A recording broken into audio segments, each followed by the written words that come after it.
lovely to see you. Thank you so much.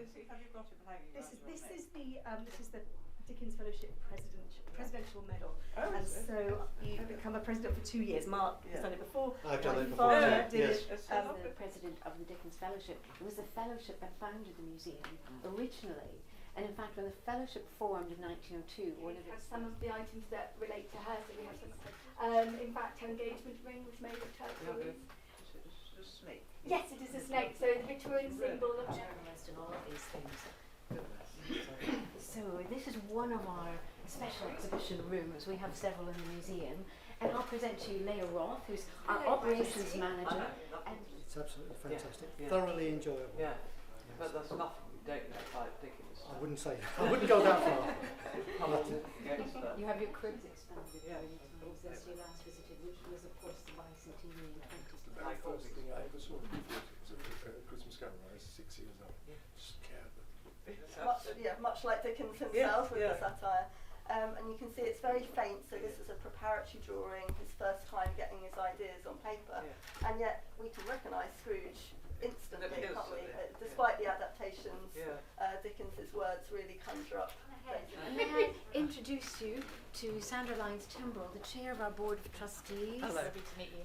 So how long have you been chair? I've only been chair since September of last year, I think, but I've been with the museum since 2020, so good time to Hello meet. again. Oh, I'm so glad to see you. Meeting like this. Did you get the kiss? Very nice to. Isn't it lovely to be here? Isn't it wonderful? I know we're going to have you in full cry. They picked these two for me to read and some more for you to read. Anyway, here we go.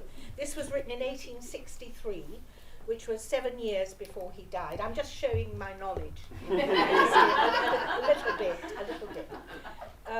My dear sir, since my hall clock was sent to your establishment to be cleaned, it has gone, as indeed it always had, perfectly well, but has struck the hours with great reluctance, and after enduring internal agonies of a most distressing nature, it has now ceased striking altogether.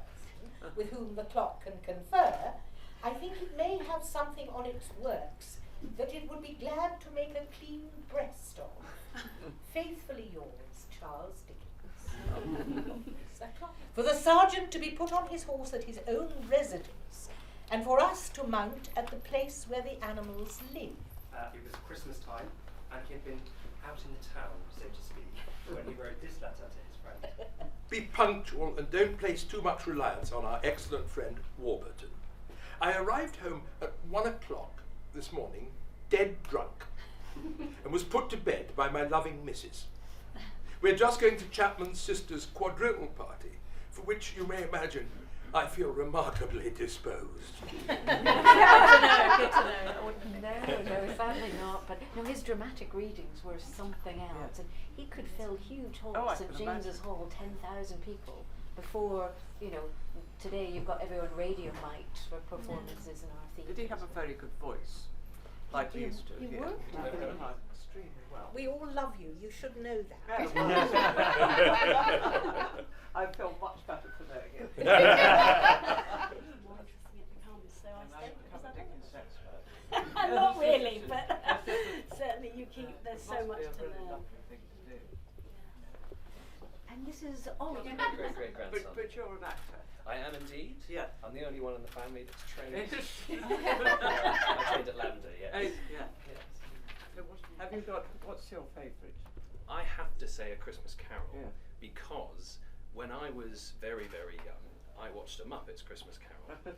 And I didn't think it was anything to do with my relation. I didn't know who he was at the time. I thought it was a Muppets thing.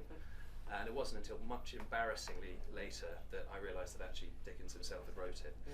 But it's Mary was the younger sister of Catherine Dickens, no relation to the painter Hogarth, that was Catherine's maiden name. So age 17 she comes to live in this house with the couple, very common for younger unmarried sisters to live with their married sisters to help with the babies and to learn how to keep a house in your own right. And very sadly in this room occurred an absolutely tragic episode. Mary collapsed one evening. They came home from the theatre, they went up to the drawing room for drinks, all seemed well, no previous signs of ill health. They retire to bed about 1 a.m. and then Dickens in bed next door hears a crash and a bang, runs in, Mary's fallen out of bed. He takes her in his arms, she seems to have semi-collapsed, they don't know what's wrong with her, they call for 2 doctors, and for the next sort of 20 hours Dickens sits with her and feeds her sips of brandy and water. They call for 2 doctors but no one seems to know what's wrong, and tragically she passes away in his arms the next day. My goodness, Mitchell. Actually, Yeah. it's, That's it. It's very lovely. Beautiful. it's all rather special. Yeah, it is. I won't nick it. And just before we leave this room, I'll point out in this quiet little corner here, I sometimes call this the room of death because no one knew that Dickens wore spectacles. He was quite a vain man. Oh, I see. So we and always took he'd them be- off when. Yes, he'd be horrified that we were standing here today looking at him on his deathbed and wearing spectacles. He'd probably be more horrified by the spectacles than anything else. Our wonderful volunteers, they're all surrounding us here.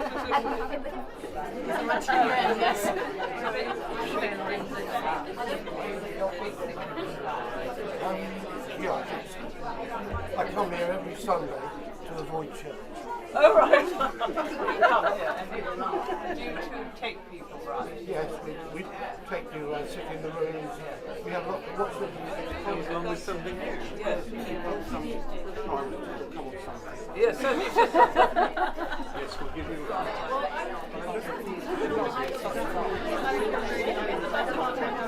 This is a copy of A Christmas Carol, signed by some members of the Dickens family.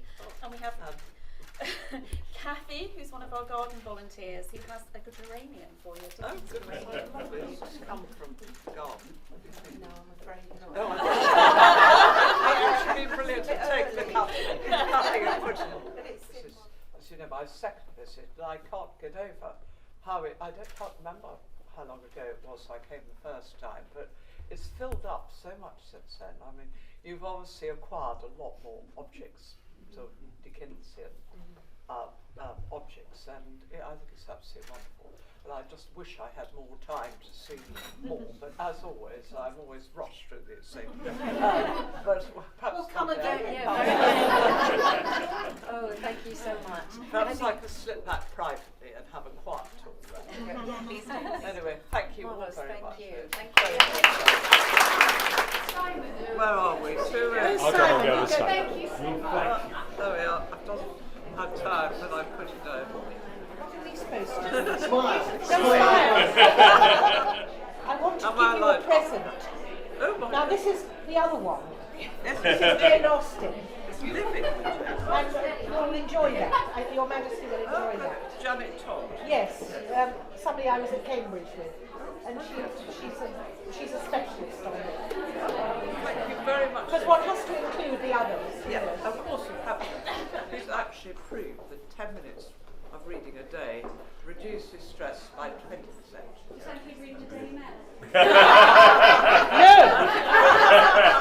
That is You'll get it now. That's a rag.